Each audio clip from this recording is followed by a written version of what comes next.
എന്റെ ഉമ്മയുടെ സഹോദരിയായ ആയിഷ ബീവി റളിയല്ലാഹു അൻഹയോട് ഞാൻ സലാം പറയും. ഞാൻ അങ്ങനെ ഒരു ദിവസം ചെന്ന് സലാം പറയാൻ നോക്കുമ്പോ മഹദി റളിയല്ലാഹു അൻഹു എഴുന്നേറ്റ് നിന്ന് തസ്ബീഹ് ചൊല്ലുന്നു.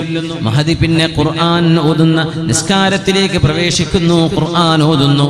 ഫാത്തിഹ കഴിഞ്ഞ് ബീവി ഇങ്ങനെ ഓതുന്നത് ഞാൻ കേട്ടു. ഫമന്നല്ലാഹു അലൈനാ വവഖാനാ അദാബസ് സമൂം ഇന്നാ കുന്നാ മിൻ ഖബ്ലു ندعوه إنه هو البر الرحيم. അതിങ്ങനെ ഓതാണ്. എന്തേലും അർത്ഥം? സ്വർഗത്തിലേക്ക് സിറാത്ത് പാലം കടന്ന് അക്കരെ എത്തിയാൽ, സിറാത്ത് പാലം നരകത്തിന്റെ മീതെ അല്ലാഹു സ്ഥാപിച്ച പാലമാണ്.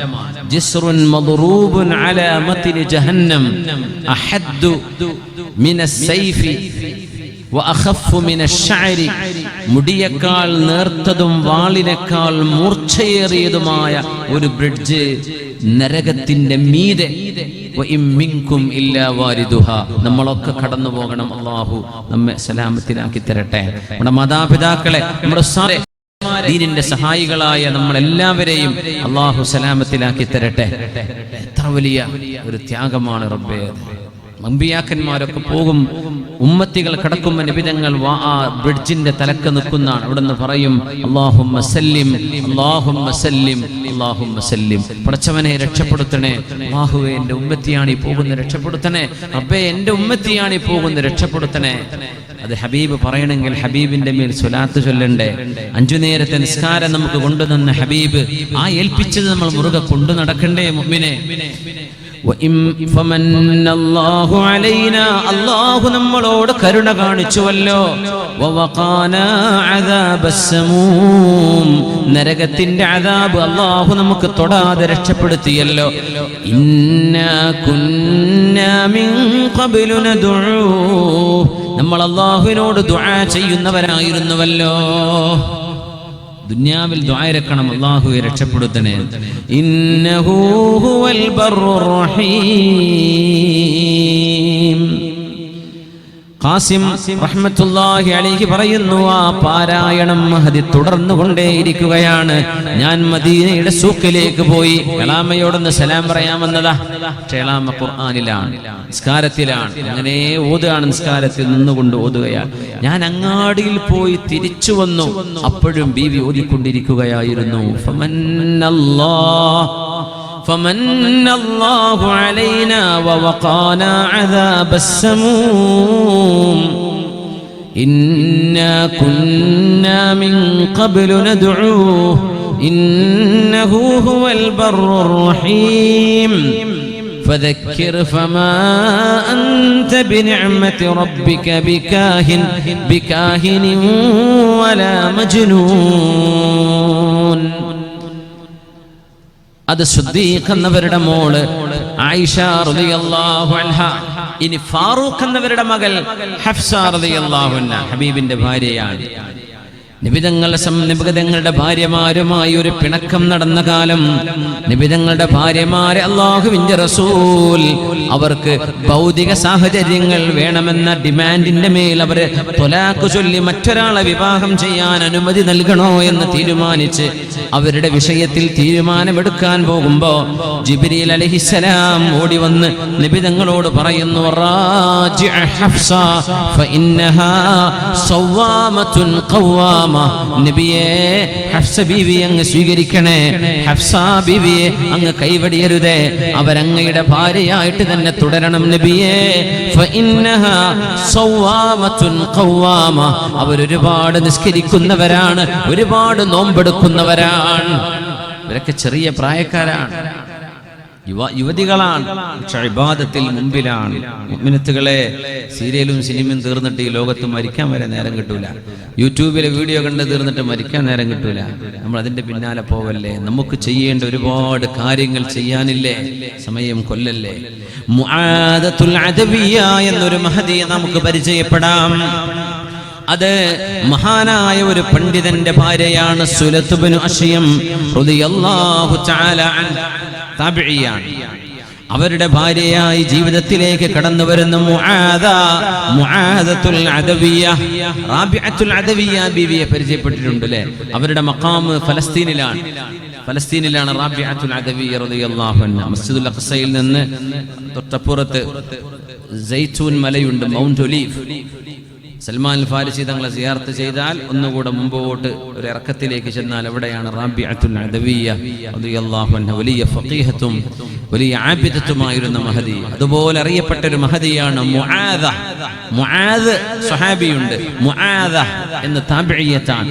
മുആദത്തുൽ അദവിയ്യ റളിയല്ലാഹു അൻഹ വിവാഹം നടക്കുന്ന ദിവസമാണ്. എന്തെല്ലാം കോപ്രായങ്ങളാണ് നമ്മളൊക്കെ കാട്ടിക്കൂട്ടുന്നത് വിവാഹത്തിന്റെ തലേ ദിവസവും അതിന്റെ 2 ദിവസം മുമ്പും അന്നും ഒക്കെ. എന്തൊക്കെ ആ പരിപാടിയൊക്കെ നിന്നിക്കണില്ലേ ഇപ്പൊ അല്ലേ? നിർത്തിയില്ലേ? JCB കൊണ്ടുപോലൊക്കെ നിർത്തിയില്ല ഇപ്പൊ? മയ്യത്ത് കട്ടിൽ കൊണ്ടുപോലൊക്കെ അൽഹംദുലില്ലാഹ്. ഇനി തുടങ്ങാൻ പോവാണോ? അല്ലാഹു അലം. കാലത്തെങ്കിലൊക്കെ കഴിഞ്ഞില്ലേ?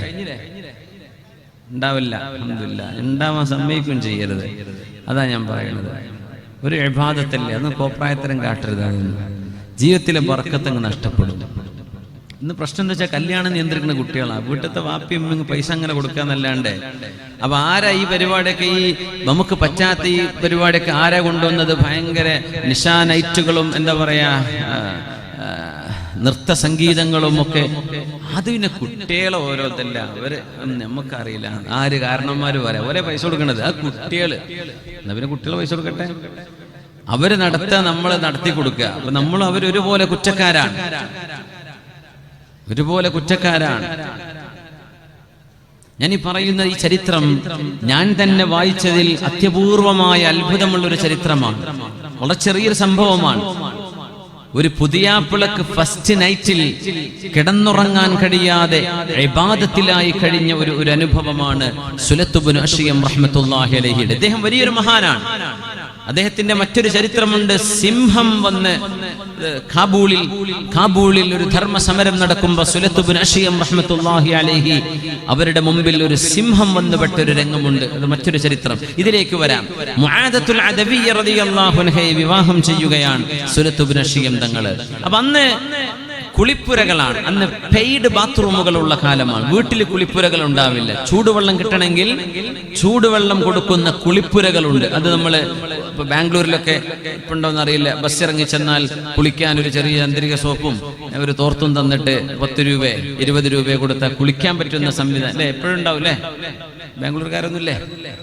ഉണ്ട്. ബാത്റൂമുകൾ വാടകക്ക് പറഞ്ഞാൽ കുളിച്ചു ഇറങ്ങി കൊടുക്കണേ. പിന്നെ അങ്ങനെ സംവിധാനം അറബ് ലോകത്തുണ്ടായിരുന്നു.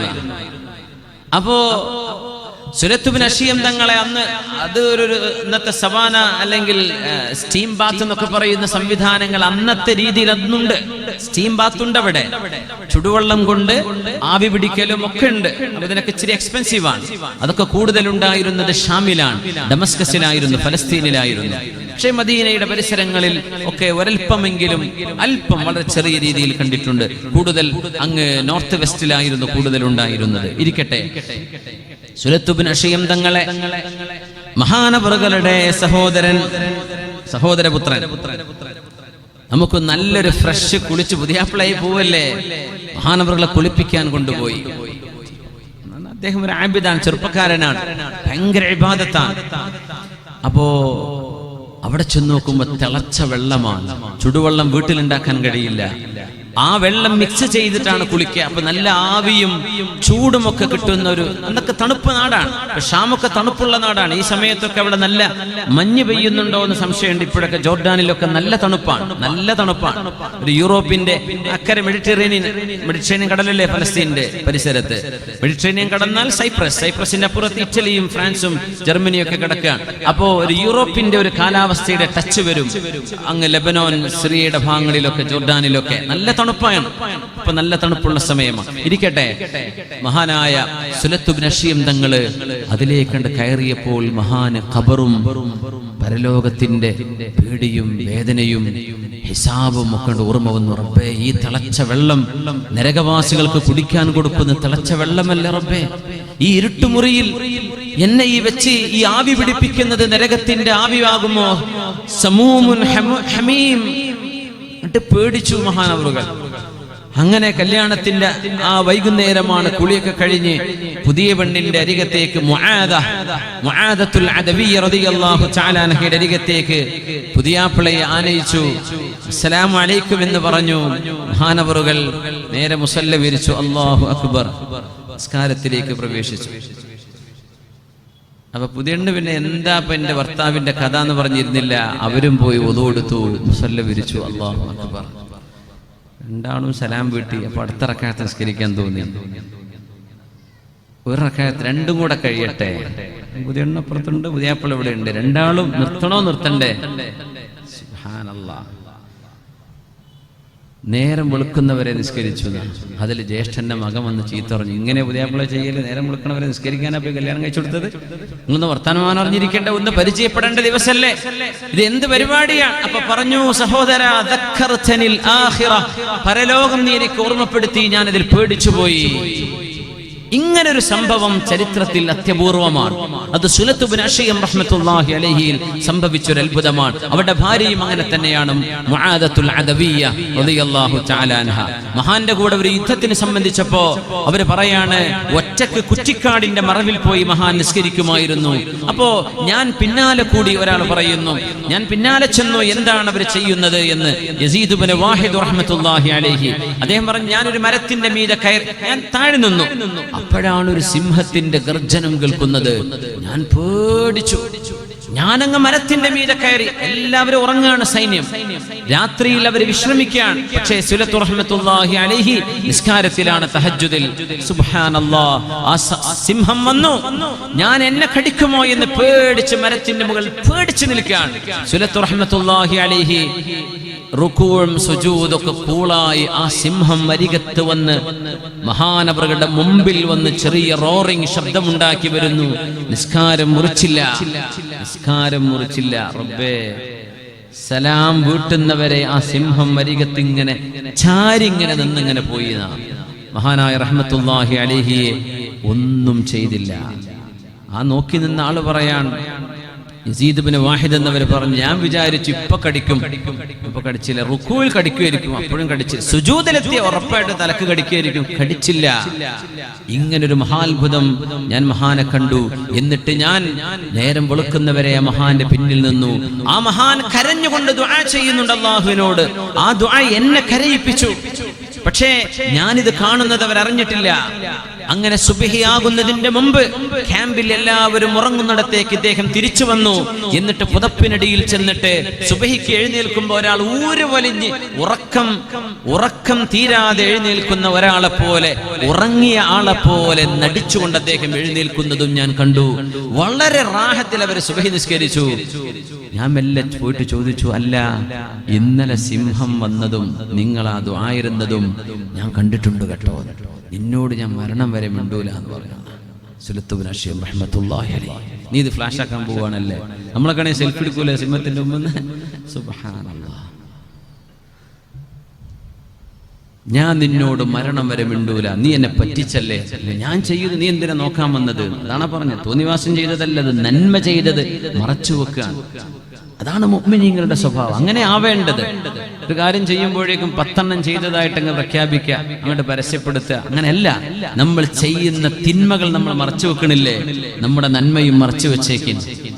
നമ്മൾ തിന്മ മറച്ചു പിടിക്കണില്ലേ? ആരും അറിയരുത്. നന്മയും.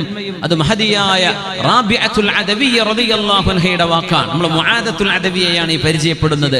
റാബിഅത്തുൽ അദവിയ്യ എന്ന മഹദി പറഞ്ഞതാണ്, ഉക്തുമു ഹസനാതികും കമാ തക്തുമൂന സയ്യിആതികും. നിങ്ങളുടെ തെറ്റുകൾ നിങ്ങൾ മറച്ചു പിടിക്കുന്ന പോലെ നിങ്ങളുടെ നന്മകളും നിങ്ങൾ ആരോടും വിളിച്ചു പറയണ്ട. അത് നിങ്ങളും അല്ലാഹുവും അറിഞ്ഞാൽ മതി. മുആദത്തുൽ അദവിയ്യ റളിയല്ലാഹു തആല അൻഹ.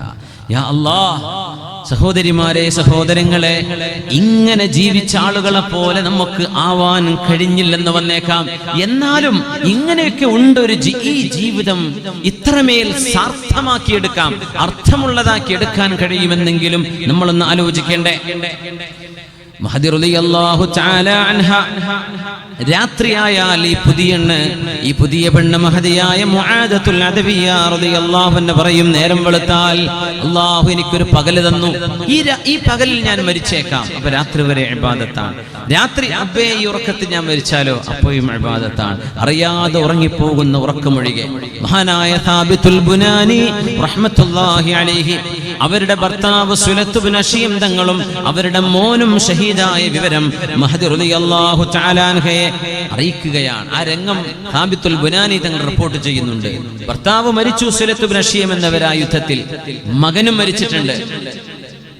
രണ്ടാളും മരിച്ചു എന്ന് എങ്ങനെ ഒരു വീട്ടുകാരോട് എന്ന് പറയാ. ഇന്ന് സുബ്ഹാനല്ലാഹ്, ഇന്ന് എൻ്റെ വളരെ പ്രിയപ്പെട്ട ഒരു സുഹൃത്ത് ഷൊർണൂരുള്ള അവരുടെ ഓങ്ങല്ലൂര്, ഇന്ന് പട്ടാമ്പിക്കടുത്ത ഓങ്ങല്ലൂര്, എവിടെയാണ് ഓങ്ങല്ലൂര്? ചെർപ്പുളശ്ശേരി അടുത്തല്ലേ, ഓങ്ങല്ലൂരിൽ അദ്ദേഹത്തിന്റെ എൻ്റെ സുഹൃത്ത് അബൂബക്കർ സഹാജിയുണ്ട്. അദ്ദേഹത്തിന്റെ ജ്യേഷ്ഠൻ ഇന്ന് വൈകുന്നേരം ഉച്ചക്ക് മരണപ്പെട്ടു. അദ്ദേഹത്തിന്റെ മകൻ ഇന്നലെ മരണപ്പെട്ടു. മകൻ മരണപ്പെട്ടത് വാപ്പയെ അറിയിക്കാൻ കഴിയാത്ത വിധം അദ്ദേഹം രോഗാവസ്ഥയിൽ ഒരു കോമാ സ്റ്റേജിൽ കിടക്കുകയാണ്. അദ്ദേഹത്തോട് പറഞ്ഞ് 10 മിനിറ്റിനകം അദ്ദേഹവും മരിച്ചു, വാപ്പയും മകൻ മരിച്ചു എന്ന് പറഞ്ഞു കൊടുത്തതാണ്. അപ്പോഴേക്കും വാപ്പയും അസുഖമായി കിടന്നു. മകൻ ബ്ലഡ് ക്യാൻസർ ആയിട്ട് 2 മാസം ചികിത്സയിലായിരുന്നു. അല്ലാഹു, ഒരാൾ ഉമ്മർ കുട്ടി, മകൻ വാപ്പ അഹമ്മദ് കുട്ടി എന്നാണ് എൻ്റെ ഓർമ്മ ശരിയാണെങ്കിൽ. 2 പേർക്കും അല്ലാഹു നീ പുറത്തു കൊടുക്കണേ തമ്പുരാനെ, സലാമത്ത് കൊടുക്കണേ തമ്പുരാനെ. മരിച്ചു എന്ന വിവരം അറിയിക്കുമ്പോൾ മനസ്സിൽ താങ്ങാൻ കഴിയില്ലല്ലോ, അങ്ങനെയല്ലേ? മഹാനായ മുഹമ്മദ് അലി ശിഹാബ് തങ്ങൾ അവറുകൾ അവസാന കാലം തങ്ങൾ അമേരിക്കയിൽ നിന്ന് ചികിത്സ കഴിഞ്ഞ് വന്നപ്പോഴും ഭാര്യ വഫാത്തായത് തങ്ങളോട് അറിയിച്ചിരുന്നില്ല എന്നാണ്. അത് മെല്ലയാ അറിയിച്ചത്. തങ്ങൾക്ക് എന്തെങ്കിലും ഇമോഷണലായി പോകുമോ? പക്ഷേ എല്ലാം അവധാനതയോടുകൂടെ കൈകാര്യം ചെയ്ത സയ്യിദ് അവറുകൾ ഭാര്യ വഫാത്തായിട്ടുണ്ടെന്ന് അറിയിച്ചു കൊടുത്തപ്പോൾ അവരുടെ ഖബറൊന്ന് കാണിച്ചു തരാൻ ഞാൻ പോയി നിസ്കരിക്കട്ടെ അവിടെ എന്ന് പറഞ്ഞ് ഖബറിങ്കിലേക്ക് നീങ്ങിയ മഹാനായ മർഹൂം സയ്യിദ് മുഹമ്മദ് അലി ശിഹാബ് തങ്ങൾ അവറുകൾ. നമുക്കൊക്കെ മരണവാർത്ത സ്വീകരിക്കാൻ വലിയ പ്രയാസമാണ്. സാബിത്തുൽ ബുനാനി തങ്ങൾ പറയാൻ, മുആദത്തുൽ അദവിയ്യ റളിയല്ലാഹു അൻഹയോട് നിങ്ങളുടെ ഭർത്താവ് സുലത്ത് ബിൻ അശീം തങ്ങളും നിങ്ങളുടെ മകനും മരണപ്പെട്ടിട്ടുണ്ട്, ഷഹീദുകളാണ് എന്ന് പറയാൻ ചെല്ലുമ്പോൾ ഒരു കൂട്ടം പെണ്ണുങ്ങൾ വന്നപ്പോൾ മഹദി അവരോട് പറഞ്ഞൊരു വാക്കുണ്ട്, മർഹബൻ ബികുന്ന ഇൻ കുൻതുന്ന ജിഅ്തുന്ന ലിതുഹന്നിഅനി. നിങ്ങൾ എന്നെ ആശ്വസിപ്പിക്കാനും നിങ്ങൾ എന്നെ അഭിനന്ദനം അറിയിക്കാനാണ് വന്നിട്ടുള്ളതെങ്കിൽ നിങ്ങൾക്ക് വരാം. അഭിനന്ദനങ്ങൾ, കൺഗ്രാജുലേഷൻസ്. അങ്ങനെ ഉണ്ടോ? മരിച്ചൊരു വീട്ടിൽ ചെന്നിട്ട് അഭിനന്ദനങ്ങൾ എന്ന് പറയും ആരെങ്കിലും? നിങ്ങൾ എന്നോട് പറയേണ്ടത് അഭിനന്ദനങ്ങൾ, മുആദ നിങ്ങൾ സന്തോഷിച്ചോളൂ എന്നാണ് പറയാൻ. അങ്ങനെയാണെങ്കിൽ വന്നോളൂ എന്നല്ലാതെ എൻ്റെ ഭർത്താവ് മരിച്ചു എന്ന് പറഞ്ഞ് ഇവിടെ ഇരുന്ന് കരയാനാണെങ്കിൽ എൻ്റെ വീട്ടിലേക്ക് കയറരുത് എന്നവരെ പറഞ്ഞയച്ച മഹദി കൂടിയാണ് മുആദത്തുൽ അദവിയ്യ റളിയല്ലാഹു അൻഹ. എന്തേന്നറിയോ? മുസീബത്തുകളെ സ്വീകരിക്കാനുള്ളൊരു മനക്കരുത്ത് നമുക്ക്. ഈ ലോകം അങ്ങനെയാണ്. എപ്പോഴും നമ്മൾ വിചാരിക്കണം നമ്മൾ മരിക്കും, നമ്മുടെ കുടുംബം, നമ്മുടെ മക്കള് ഒക്കെ, അവർക്കൊക്കെ പരീക്ഷണങ്ങൾ വരും. നമ്മൾ അതറിയണം, അത് ചിന്തിക്കണം, അത് സ്വീകരിക്കാൻ മനസ്സുകൊണ്ട് തയ്യാറാവണം. പെട്ടെന്ന് ഷോക്കായി മരിക്കുക, അതിന്റെ ആവശ്യമില്ല. ഈ ലോകം അങ്ങനെയാണ്. നമ്മുടെ ഇഷ്ടപ്പെട്ടവർ നമ്മളെ വേർപിരിഞ്ഞു എന്ന് അടുത്ത 1 മണിക്കൂറിനുള്ളിൽ കേൾക്കേണ്ടി വന്നേക്കാം. ഇന്നാ ലില്ലാഹി വ ഇന്നാ ഇലൈഹി റാജിഊൻ. അഫീറത്തുൽ ആബിദ റളിയല്ലാഹു തആല അൻഹ മറ്റൊരു മഹദി. ഈ മുആദ മഹദിയെ കുറിച്ച് പറയുന്നുണ്ട്. മരണം ആസന്നമായപ്പോൾ മുആദ ബീവി റളിയല്ലാഹു അൻഹ മരണമാസന്നമായപ്പോൾ ചിരിക്കുകയും കരയുകയും ചെയ്തിട്ടുണ്ട്. ആദ്യം കരഞ്ഞു, പിന്നെ അങ്ങ് ചിരിച്ചു. അപ്പൊ മരണാസന്നമായി കൊണ്ടിരിക്കുകയാണ്. മുആദ ബീവിയോട് ചോദിച്ചു, ഒരു താബിഇയ്യത്താണ്, സ്വഹാബിയത്തല്ല, എന്തിനാണ് നിങ്ങൾ ബക്കൈതി സുമ്മ ദഹക്തി, മുആദ നിങ്ങൾ കരഞ്ഞുവല്ലോ പിന്നെ ചിരിച്ചുവല്ലോ, ഫമിമ്മൽ ബുകാഉ വമിമ്മൽ ദഹക്, എന്തിനാണ് നിങ്ങൾ ചിരിച്ചത്, എന്തിനാണ് കരഞ്ഞത്, ഒന്ന് പറഞ്ഞു തരാൻ കഴിയുമോ? അപ്പൊ മെല്ലെ ഇങ്ങനെ പറഞ്ഞു കൊടുക്കുക. സക്കറാത്തിൽ കിടക്കുന്ന മഹദി, യാ അല്ലാഹ്, ഞാൻ കരഞ്ഞത്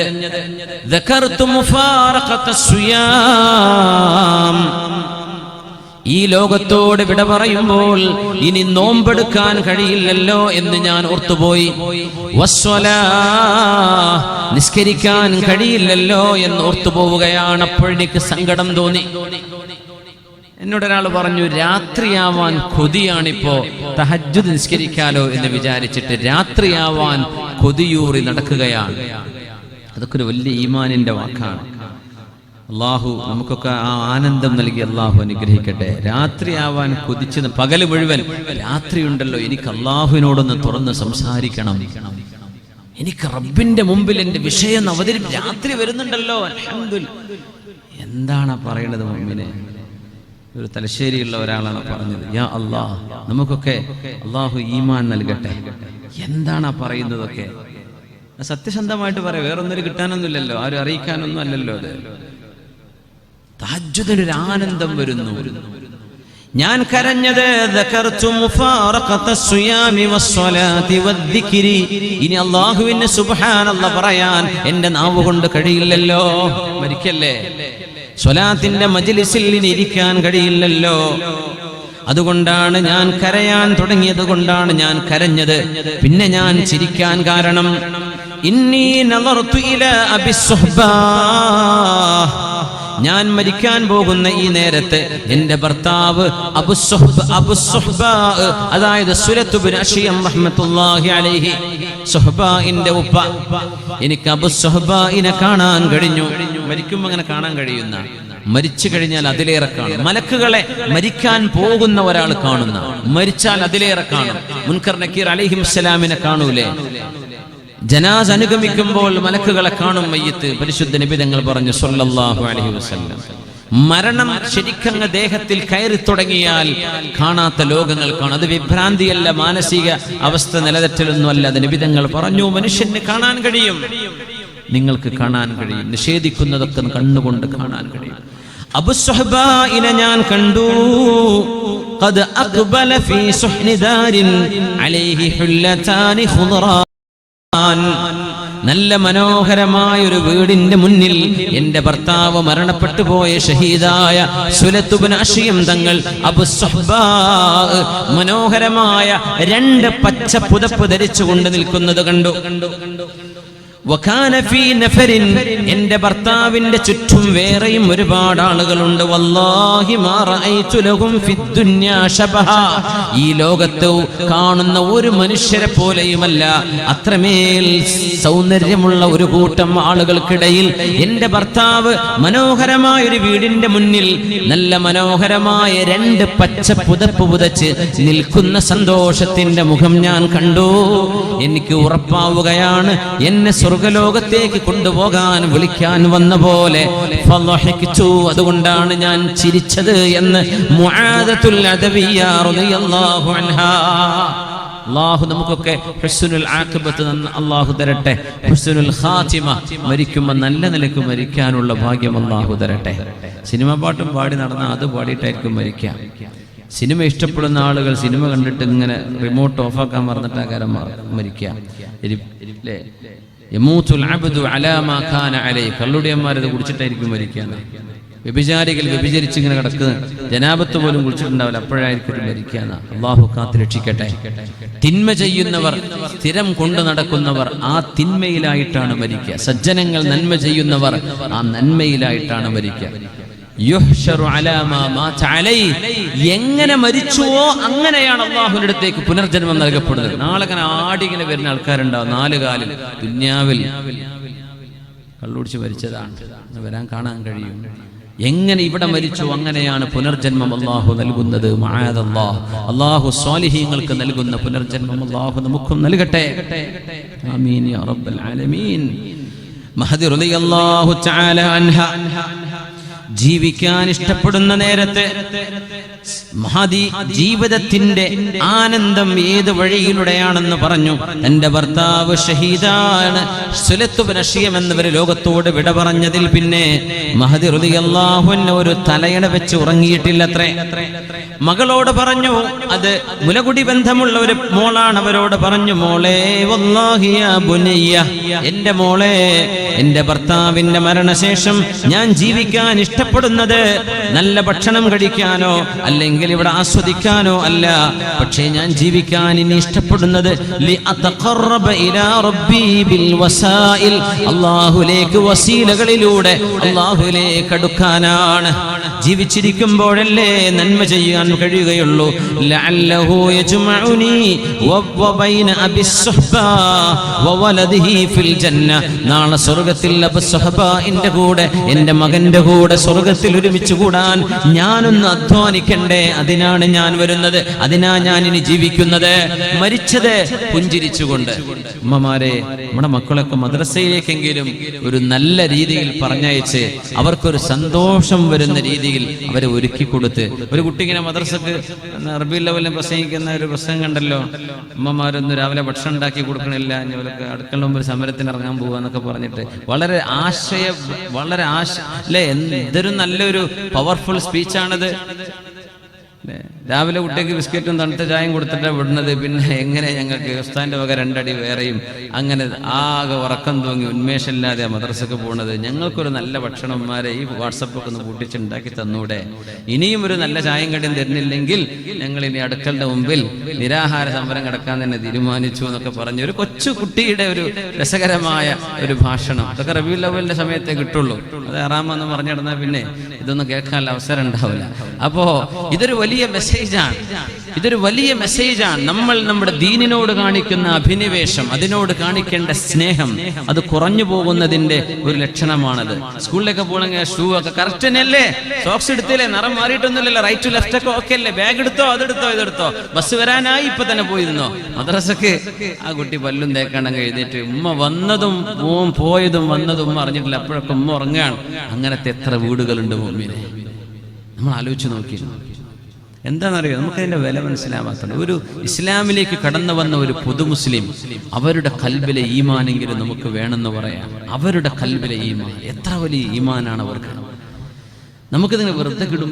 ഏതൊരു സാധനം വെറുതെ കൊടുത്താൽ വില ഉണ്ടാവില്ല എന്ന് പറഞ്ഞ വെറുതെ അല്ല അല്ലേ? നമുക്കത് വെറുതെ കിട്ടിയപ്പോൾ നമുക്ക് വില മനസ്സിലായിട്ടില്ല. ഇതിനൊക്കെ ദാഹിച്ച് നടക്കുന്ന ആളുകളുണ്ട് മുഅ്മിനീങ്ങളെ. അല്ലാഹു നമുക്ക് ഈമാനിന്റെ മധുരം അല്ലാഹു അറിയാൻ തൗഫീഖ് നൽകട്ടെ. ആമീൻ യാ റബ്ബൽ ആലമീൻ. അള്ളാഹുവിനോട് സ്നേഹമുണ്ടോ, നബി തങ്ങളോട് സ്നേഹമുണ്ടോ എന്ന് നമ്മൾ ആലോചിക്കുമ്പോൾ ഒരുപാട് ആളുകൾ പറഞ്ഞു ഞങ്ങൾക്ക് സ്നേഹമുണ്ട്, ഞങ്ങൾക്ക് സ്നേഹമുണ്ട്. അപ്പൊ അള്ളാഹു പറഞ്ഞു എന്നാ ഞാനൊരു കാര്യം ചെയ്യട്ടെ, ഒന്ന് ടെസ്റ്റ് ചെയ്യട്ടെ, നിങ്ങൾക്ക് സ്നേഹമുണ്ടോ ഇല്ലേ എന്നറിയാൻ. സ്നേഹമുണ്ടോ എന്ന് ചോദിച്ചപ്പോ സ്നേഹമുണ്ടെന്ന് പറഞ്ഞ് അവകാശം പറഞ്ഞ് ഒരുപാട് ആളുകൾ വന്നപ്പോ ഖുൽ ഇൻ കുൻതും തുഹിബ്ബൂനല്ലാഹ് ഫത്തബിഊനി യുഹ്ബിബുകുമുല്ലാഹ് വയഗ്ഫിർ ലക്കും ദുനൂബകും. അല്ലാഹുവോട് സ്നേഹമുണ്ടല്ലേ? എന്നാൽ ഫത്തബിഊനി, നിങ്ങൾ മുഹമ്മദ് റസൂലുള്ളാഹി സ്വല്ലല്ലാഹു അലൈഹി വസല്ലമ തങ്ങളെ പിൻപറ്റണമേ, പിന്തുടരണമേ. അത് നിങ്ങൾ ചെയ്യുന്നുണ്ടോ? എന്നിട്ട് സ്നേഹം പറഞ്ഞാൽ അത് ശരിയാണ്. എന്താണ് സ്നേഹം? എന്താണ് സ്നേഹം? എന്താണ് പ്രേമം? എന്താണ് പ്രേമം, അനുരാഗം എന്ന് ചോദിച്ചാൽ അതിനൊരു ഡെഫിനിഷൻ കൊടുക്കാൻ കഴിയുമെങ്കിൽ മഹാനായ അബ്ദുല്ലാഹിൽ ഖുറശി തങ്ങൾ കൊടുത്തൊരു ഡെഫിനിഷൻ ഉണ്ട്. സ്നേഹം എന്താണ്? അൻതഹബ കുല്ലക ലിമൻ അഹ്ബബ്ത, നീ ഇഷ്ടപ്പെട്ട ആൾക്ക് നിന്നെ മുഴുവനായിട്ട് അങ്ങോട്ട് കൊടുക്കലാണ്. അതാണ് സ്നേഹം. നീ ഇഷ്ടപ്പെടുന്ന ഒരാൾക്ക് നിന്നെ മുഴുവനായിട്ട് അങ്ങ് കൊടുക്കുക. എന്ത് ചോദിച്ചാലും വാങ്ങിച്ചു കൊടുക്കുക, അങ്ങനെയാണ്. എന്ത് ചോദിച്ചാലും കൊടുക്കുക. അപ്പൊ നിനക്കായിട്ട് ഒന്നുമില്ല, എല്ലാം അവർക്ക്. അതുകൊണ്ടാണ് അവര് പറഞ്ഞത് മഹബ്ബത്ത് എന്ന് പറഞ്ഞാൽ ഈഥാറുൽ മഹ്ബൂബി അലാ ജമീഇൽ മസ്ഹൂബ്, നമ്മുടെ കയ്യിലുള്ള മുഴുവതിനേക്കാളും നമ്മുടെ പ്രേമഭാജനമാണ് വലുത് എന്ന് വിചാരിക്കലാണ്. അത് അള്ളാഹിനെ പറ്റിയ വിചാരിക്കണം. ഉമ്മാനെ വാപ്പാനേക്കാളൊക്കെ വലുതിന്റെ കാമുകനാന്ന് പറഞ്ഞ് പോവലല്ല. ഇതൊക്കെ കടുത്ത നീതി നിഷേധവും നന്ദികേടുമാണ് മിനിമം പറഞ്ഞാൽ. ഏതോ രണ്ട് ചെറുപ്പക്കാർ ചെറിയ വീഡിയോ ശ്രദ്ധയിൽപ്പെട്ടു. നീ എന്താ അവിടെ ഓടിച്ചു കൊണ്ടുവന്നില്ലേ? എടോ, അവളുടെ സ്വന്തം ഉമ്മാനും വാപ്പാനും തള്ളി പറഞ്ഞ് എന്റെ കൂടെ വരിക എന്ന് പറഞ്ഞ ഓളെ ഞാൻ എങ്ങനെ വിശ്വസിക്കുന്നു അല്ലേ? നിങ്ങൾ കണ്ടോന്ന് അറിഞ്ഞില്ല. അതൊരു നല്ല മെസ്സേജാണ്. മാഷാ അല്ലാഹ്, അത് ചെയ്ത് നന്നായിട്ടുണ്ട്. ആ ഒരു മെസ്സേജ് കൊടുക്കണം. എന്താ, നിന്റെ കൂടെ സ്നേഹിച്ച് ഞാൻ ജീവിക്കാൻ ഒരുങ്ങുകയാണ്.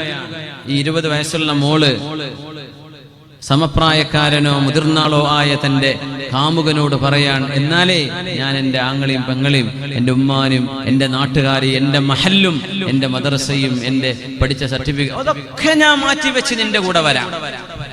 എന്നോട് പേര് ഇരുന്നോന്നാ പറയേണ്ടത്. നിന്റെ സ്വന്തം ഉമ്മയുടെ ഉപ്പയുടെ പൊരുത്തമില്ലാതെ നിന്റെ ഉമ്മയെയും ഉപ്പയെയും കണ്ണീരിലാഴ്ത്തി ആരെ നിനക്ക് സന്തോഷിപ്പിക്കാൻ കഴിയും? അവർ കണ്ണീര് കുടിക്കല്ലേ.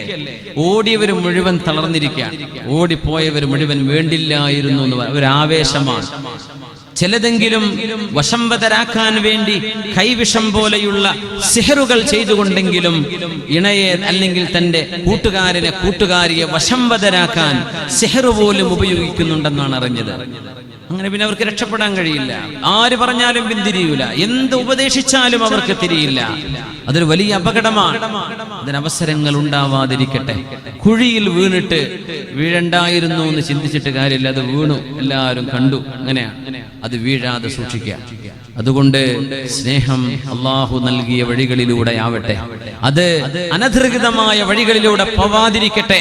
അങ്ങനെ തന്നെ നമ്മൾ ചിന്തിക്കണം. മഹാനായ അബൂബക്കർ ഖത്താനി റഹ്മത്തുള്ളാഹി അലൈഹി സ്നേഹത്തിന്റെ ഒരു ഡെഫിനിഷൻ നൽകി മക്കയിലെ ഹറമിൽ നടന്ന ഒരു ചർച്ചയിൽ. മക്കയിൽ ഒരു ഹജ്ജിന്റെ സമയം മഹാന്മാരായ ആളുകൾ കൂടിയിരുന്ന് ഹറമിൽ ഒരു ചർച്ച നടക്കുകയാണ്. ഹറമിലെ ചർച്ച ഭയങ്കര രസകരമായ ചർച്ച. ജുനൈദുൽ ബഗ്ദാദി റഹ്മത്തുള്ളാഹി അലൈഹി അന്നൊരു ചെറിയ കുട്ടിയാണ്. അപ്പോ ഹറമിലുള്ള ചർച്ചയാണ്. നമ്മൾ ചർച്ച ചെയ്യുമ്പോൾ ഇവിടുന്ന് അൽബേക്ക് കിട്ടുക, KFC യുടെ കിട്ടുക എന്നൊക്കെ. ഹറമിൽ ചെന്നിട്ട് സുബ്ഹാനല്ലാഹ്, അവിടെ നിന്നെങ്കിലും വല്ല കാരക്കും വെള്ളം കുടിച്ച് ജീവിച്ചാൽ പോരെ. എന്നിട്ട് നിസ്കാരത്തിന് സഫില് ബാക്കിലാണ്, അൽബേക്കിന്റെ മുമ്പിൽ ആ ക്യൂലൊക്കെ പോയി ഇങ്ങനെ നിൽക്കുകയാണ്. സുബ്ഹാനല്ലാഹ്, ചിക്കൻ തിന്നാൻ വേണ്ടിയിട്ട് ഹറമ് പോയതാ, ഉംറക്ക് കായും കൊടുത്തിട്ട്. ആ വിലപ്പെട്ട സമയം ഹറമിൽ ഇഅ്തികാഫിൽ ഇരുന്ന് ഒന്ന് ഖുർആൻ ഓതി അല്ലാഹുവിനോടൊന്ന് തൗബ ചെയ്ത് എന്നൊന്ന് കഴുകിത്താ റബ്ബേ. സ്വാലിഹീങ്ങളും ആബിദീങ്ങളും അല്ലാഹുവിന്റെ ഔലിയാക്കന്മാരും ഹാദിറാകുന്ന സ്ഥലമാണത്, രണ്ട് ഹറമുകൾ. അവിടെ ചെന്നിട്ടും നമ്മൾ ദുന്യവിയായ ചർച്ചകളിലാണ്. ജുനൈദുൽ ബഗ്ദാദി എന്ന കുട്ടിയാണ്. മഹാനായ അബൂബക്കറുൽ ഖത്താനി റഹ്മത്തുള്ളാഹി അലൈഹി പറയുന്നു, അവിടെ കൂടിയ മശായിഖന്മാർ എന്താണ് സ്നേഹം, എന്താണ് പ്രേമം? അല്ലാഹുവിലുള്ള സ്നേഹം, അല്ലാഹുവിലുള്ള സ്നേഹം. നമ്മുടെ നാട്ടിലെ സിനിമകളൊക്കെ ഇങ്ങനെ ജാതി മതം നോക്കണ്ട, പ്രേമിച്ചോ, ഡ്രൈവറുടെ കൂടെ ഇറങ്ങിപ്പോയിക്കോ, ഇതൊക്കെ പഠിപ്പിച്ചു തരുന്നത്. അതാണ് നമ്മുടെ കുട്ടികൾ കാണുന്നത്, കേൾക്കുന്നത്. അതിന് ഹീറോവൽക്കരിക്കപ്പെടുകയാണ്. പിന്നെ അതങ്ങ് ചെയ്യുകയാണ്. കണ്ണും കാഴ്ചയും നിയന്ത്രിക്കാതെ സംസ്കാരം ഉണ്ടാക്കാൻ കഴിയില്ല എന്ന് അടിവരയിട്ടുകൊണ്ട് മനസ്സിലാക്കുക. അവർ മക്കയിലാണ്. അല്ലാഹു മക്കയെ ഹറമുകൾ അല്ലാഹു ഇസ്സത്തിലാക്കട്ടെ. ലോക രാജ്യങ്ങളിൽ അല്ലാഹു സമാധാനം പുനഃസ്ഥാപിക്കട്ടെ. ആമീൻ യാ റബ്ബൽ ആലമീൻ. സ്നേഹം എന്താണ് അവർ ചർച്ച ചെയ്തു. എന്താണ് സ്നേഹം? എല്ലാവരും ഓരോ അഭിപ്രായങ്ങൾ പറഞ്ഞു. സ്നേഹത്തിന്റെ ഡെഫിനിഷൻ. അന്ന് ജുനൈദുൽ ബഗ്ദാദി തങ്ങൾ കൊച്ചുകുട്ടിയാണ്. അവർ ചോദിച്ചു, ജുനൈദ്, നിങ്ങൾക്ക് എന്ത് പറയാനുണ്ട്? മഹാനവറുകൾ ഇറാഖിൽ നിന്ന് വന്ന ആളാണ്. ഇറാഖുകാരനെ നിങ്ങളുടെ കൈകളിലുള്ളത് എന്താണ്? ഒന്ന് തരൂ. Junaid, speak out. നിങ്ങളൊന്ന് പറയും, എന്താണ് സ്നേഹം എന്ന് പറയൂ. മഹാനവറുകൾ തല താഴ്ത്തി, കണ്ണുകൾ നനഞ്ഞു, എന്നിട്ട് തലയുയർത്തി. എന്താണ് സ്നേഹം എന്ന് പറയൂ എന്നാ പറഞ്ഞത്. തല താഴ്ത്തി, കണ്ണുകൾ നനഞ്ഞു, പിന്നെ കണ്ണുയർത്തിയപ്പോൾ ആ കണ്ണുകളിൽ വെള്ളമുണ്ട്. എന്നിട്ട് പറഞ്ഞു, ആരാണ് സ്നേഹിക്കുന്ന ആളെന്നറിയുമോ? അബ്ദുൻ ദാഹിബുൻ അൻ നഫ്സിഹി മുത്തസിലും ബിദിക്രി റബ്ബി. ഇതാണ് പ്രേമം. ഇത് നമ്മൾ ശരിക്കും മനസ്സിലാക്കുക. ഈ പ്രേമമാണെങ്കിൽ നമുക്ക് നാളെ രക്ഷപ്പെടാം. സ്നേഹമെന്നത് സ്നേഹിക്കുന്ന ഒരാൾ സ്വന്തം ശരീരത്തിൽ നിന്ന് ഓടിപ്പോകുന്ന ഒരാൾ, മുത്തസിലും ബിദിക്രി റബ്ബിഹി, തന്റെ റബ്ബിന്റെ സ്മരണയിൽ എപ്പോഴും ബന്ധപ്പെട്ടിരിക്കുന്ന ഒരാൾ, സ്വന്തത്തിൽ നിന്ന് ഓടുകയും സൃഷ്ടാവിൽ അഭയം പ്രാപിക്കുകയും ചെയ്യുന്ന ഒരാൾ, ഖായിമുൻ ബിഅദാഇ ഹുഖൂഖിഹി, ആ ഒരുത്തൻ എന്തൊക്കെ ചെയ്യാൻ പറഞ്ഞോ അത് നിർവഹിക്കുന്നവൻ, നാദിറുൻ ഇലൈഹി ബിഖൽബിഹി, ആ രക്ഷിതാവിനെ കണ്ണുകൊണ്ട് നോക്കാൻ കഴിയുന്നവൻ, ഫഇൻ തകല്ലമ ഫബില്ലാഹ്, അവൻ സംസാരിക്കുന്നത് അല്ലാഹുവിനെ കുറിച്ചാണ്. അവൻ വാചാലനാകുന്നത് അല്ലാഹുവിനെ കുറിച്ചാണ്. അവൻ വാഹനമെടുക്കുന്നത്, നടക്കുന്നത്, ഓടുന്നത് അല്ലാഹുവിന്റെ വഴിയിലാണ്. അവൻ അടങ്ങിയിരിക്കുമ്പോഴും അവൻ അല്ലാഹുവിന്റെ കൂടെയാണ്. അവൻ അല്ലാഹുവിനോടൊപ്പം, അല്ലാഹുവിന് വേണ്ടി, അല്ലാഹുവിന്റെ കൂടെ. ഇതങ്ങ് പറഞ്ഞപ്പോൾ ഹജ്ജിന് വന്ന മക്കായിലെ സദസ്സിൽ ഒരുമിച്ച് കൂടിയ എല്ലാ മശായിഖന്മാരായ പണ്ഡിതന്മാരും അവിടെ കൂട്ടക്കരച്ചിലാണുണ്ടായത്. സ്നേഹത്തിന് ഇത്ര മനോഹരമായൊരു നിർവചനം കൊച്ചു പ്രായത്തിൽ നൽകിയ ജുനൈദുൽ ബഗ്ദാദി റഹ്മത്തുള്ളാഹി അലൈഹി. ഇതിലൊന്നും ഇനി കൂട്ടാനില്ല. സ്നേഹം വായ കൊണ്ട് പറയലല്ല, അത് നിർവഹിച്ചു കാണിക്കലാണ്. സുബ്ഹി നിസ്കരിക്കാത്ത ഒരാൾക്ക് അല്ലാഹുവിനോട് സ്നേഹമുണ്ടെന്ന് എങ്ങനെ പറയാൻ കഴിയും? നിസ്കാരം ഖളാഅക്കുന്ന ഒരാൾക്ക് അല്ലാഹുവിനെ ഇഷ്ടമുണ്ടെന്ന് എങ്ങനെ പറയാൻ കഴിയും? പറഞ്ഞ നേരത്ത് നമ്മൾ വന്നില്ലല്ലോ, അല്ലാഹ് പറഞ്ഞ നേരത്ത് നമ്മൾ അത് നിർവഹിച്ചില്ലല്ലോ. സ്വന്തം മാതാപിതാക്കളോട് പിണങ്ങുന്ന മക്കൾക്ക് അല്ലാഹുവിനോട് സ്നേഹമുണ്ടെന്ന് എങ്ങനെ പറയാൻ കഴിയും? ഉമ്മയും വാപ്പയും സ്വഭാവങ്ങൾ മോശക്കാരായിക്കോട്ടെ, നിനക്കുണ്ടാവുമല്ലോ. പെർഫെക്റ്റ് മാതാപിതാക്കളൊന്നും ഉണ്ടാവില്ല. മാതാപിതാക്കളും ചിലപ്പോൾ അവരുടെ സ്വഭാവത്തിലൊക്കെ മോശം ഉണ്ടാവും. എന്നാലും എന്റെ ഉമ്മയാണ്, ഉപ്പയാണ്, അവരോട് നല്ല നിലക്ക് പെരുമാറാൻ അല്ലാഹ് പറഞ്ഞു അല്ലേ? നിസ്കരിക്കാൻ പറഞ്ഞില്ലേ? ഉമ്മയും വാപ്പി നന്നായി നിസ്കരിച്ചാൽ മതി എന്നാണോ? അല്ല, അവരെന്തോ ആകട്ടെ, നമുക്ക് നിസ്കരിക്കണം. അതുപോലെ ഉമ്മയോട് വാപ്പയോട് നന്മ ചെയ്യണം. അവർ എങ്ങനെ ആയിക്കോട്ടെ, അവർ നമുക്ക് ഉമ്മയാണ്, ഉപ്പയാണ്. ഇങ്ങോട്ട് ദുൽമ ചെയ്യുന്ന ഉമ്മയും വാപ്പി ഉണ്ടാവും. സ്വന്തം മക്കളിൽ വേർതിരിക്കുന്ന ഉമ്മമാരുണ്ട്. ഒരു മോളെ വല്ലാത്ത ഇഷ്ടം, മോനെ തീരെ കണ്ടുകൂടാ. എന്താ ചെയ്യാ? ഒരു മോന്റെ കുട്ടിനെ തീരെ കണ്ടുകൂടാ, മോളെ കുട്ടിനെ വല്ലാത്ത സ്നേഹം, അല്ലെ തിരിച്ചും മറിച്ചും ഉണ്ടാവും. മോന്റെ കുട്ടിനെ മാത്രം മതി, മോളെ കുട്ടിനെ കണ്ടുകൂടാ. ഇങ്ങനെയൊന്നും ചെയ്യരുത് ഉമ്മാരെ. നിങ്ങളല്ലേ സ്നേഹം കൊടുക്കേണ്ടത്. ഉപ്പമാരെ, നിങ്ങളുടെ സ്നേഹം മക്കൾക്ക് കിട്ടിയാൽ മതി വരുമോ? എത്ര പ്രായമാണെങ്കിലും എൻ്റെ ഉമ്മയുടെ സ്നേഹം എനിക്ക് വേണം, എൻ്റെ മക്കളോട്, എൻ്റെ ഭാര്യയോട്, എന്നോട് എന്ന് ആഗ്രഹിക്കാത്തവരാരാ ഉള്ളത്? അതാരും പിശുക്കല്ലേ, വേർതിരിച്ച് കാണിക്കല്ലേ.